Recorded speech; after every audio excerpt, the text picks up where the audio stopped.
All right, ladies and gentlemen, the last section we're going to talk about in section 3 is section 3.7, which is money market and CD accounts. It's very similar to what we've been dealing with before, but here's some vocab if you don't know what a CD is. That's what we've got there. And we also have some money market accounts and the idea of effective rate of interest. We'll get there as well. We'll also talk about how to solve or determine penalties on CDs if you try to um, uh, take out money before you can or you're supposed to. So we got that coming up. All right, so what's going to happen here is they're going to give us some examples and some problems to work with where you have different interest rates throughout the course of your time. Okay, so in this case, you deposit $1,200 into a 6-month money market account where you get 2.5% interest on the first 3 months, and the last 3 months you get 2.15% interest. And they want to know what's the total interest earned.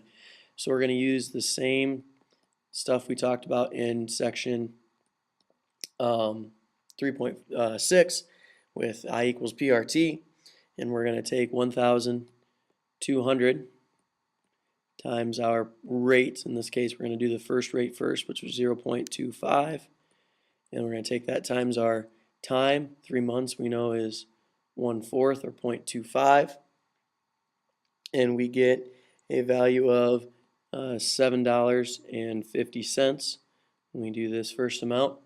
We do the same thing for the second 3 months. This time it's 0.0215 times 1/4, and we get a value of $6.45. We add those two together to get an answer of $13.95. That is the total amount of interest that we earned in our money market account. Okay, so we can, doesn't matter if they give us different interest amounts. We just have to communicate those each way and each time. So now we talked about if you have a CD, it has to be in there for a certain amount of time. You can't take any money out of a CD prior to it's that time that you can. But if you do, you have to pay a penalty. So in this case, you invested $5,000 for 4 years at 5.2% interest per year. After 3 years, you withdrew $800, and your penalty was 6 months interest.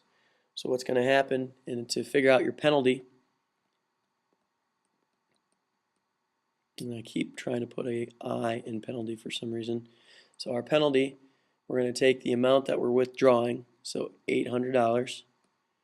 We're going to put in our interest rate, so 0.52 or 0.052, and then it says our penalty is 6 months interest. So that means 6/12 or 1/2 would be the same thing. It'd be, if it was 7 months interest, it'd be 7/12.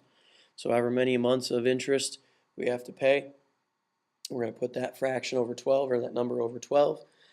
When we multiply this out, we get an answer of $20.80. So in order for us to figure out our withdrawal amount, we take that 800, because this is the amount of our penalty. So we're going to take 800 minus $20.80, and we get an answer of $779.20. Okay, so that is our answer there for our withdrawal amount. All right, so we can't, you can take money out, but you won't get as much money as you want when you're withdrawing some money there. Okay, and the last example we're going to talk about is the effective rate of interest. So basically, we're going to see, when we're using compound interest, we're going to see how much money we actually do get to deposit, or what our interest rate actually was compared to what we put it in as, in 5%. So what we have here is 5% interest rate, compound semi-annually. You put $6,000 in. We want to know what our effective rate of interest was after a year. So we're going to put 6,000 times 5%, so that's 0.5 times 1/2 since it's semi-annually, and that gives us a value of 150 bucks. We're going to add that 150 back into 6,000 for our second calculation. So we add that back in. That gives us 6150. Repeat the same process because we're compounding it annually or semi-annually, and it's compounded. And when we do that, we get an answer of $153.75. We add that back into our 6150, and we get an answer of 603. Oops. Erase that. I copied that down wrong. 6303.75, and that's the amount of interest that we've earned in 1 year. So now to figure out our effective rate of interest, that's the amount of interest earned. So that means we're going to have to take 6303.75 minus the 6,000 that we started off with. So our interest earned for the first year, 6303.75. Okay, so that's our interest earned. This was our new principal up here. This is our interest earned. That's going to get divided by the amount of money that we put into our deposit. So that's divided by 6,000.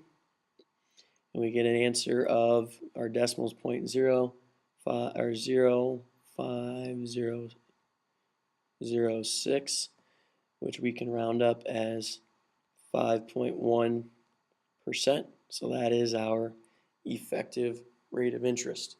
Okay, so our interest rate when we have this compounded was actually a little bit more than 5%, which usually happens when we have compound interest. All right, so that's the last section for 3.7. If you have any questions, let me know. Otherwise, good luck.